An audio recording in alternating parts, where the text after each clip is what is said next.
Sa candidate number 4, kung piling mo maganda ka, paakyo ka. Kamukha mo mama mo, mukhang Piccolo. At sa candidate number 1, kung piling mo rin maganda ka, you're not feeling well. Hi, hello, and mabuhay. I'm always believed that 1987 Philippine Constitution, Article 3, Section 4, Bill of Rights, no law can pass abridging a freedom of speech, freedom of express, and especially freedom of expression.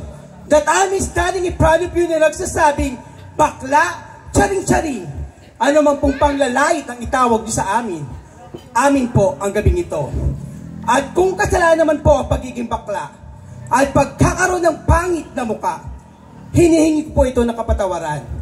Ngunit ngayong gabi, kung atid naman po namin ay kasihan at kagalakas sa inyong barangay, maaari po bang manghingi at manglimot ng isang masigabong palakpakan?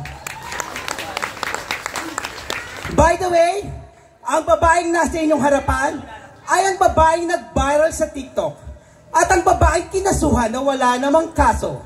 Sabay-sabay niyo pong palakpakan at iyawan si Mami Onyx, Tony Fowler. Tony Fowler na nagsasabing, sa lahat ng ex ko, mahal ko kayo noon, maglaway kayo ngayon. At hindi lahat ng masarap ay mahal. Parang ikaw, kuya, masarap ka nga pero hindi ka naman minahal. Judges, may national costume from the MMM Festival. And I, thank you. Very well said, candidate number 5.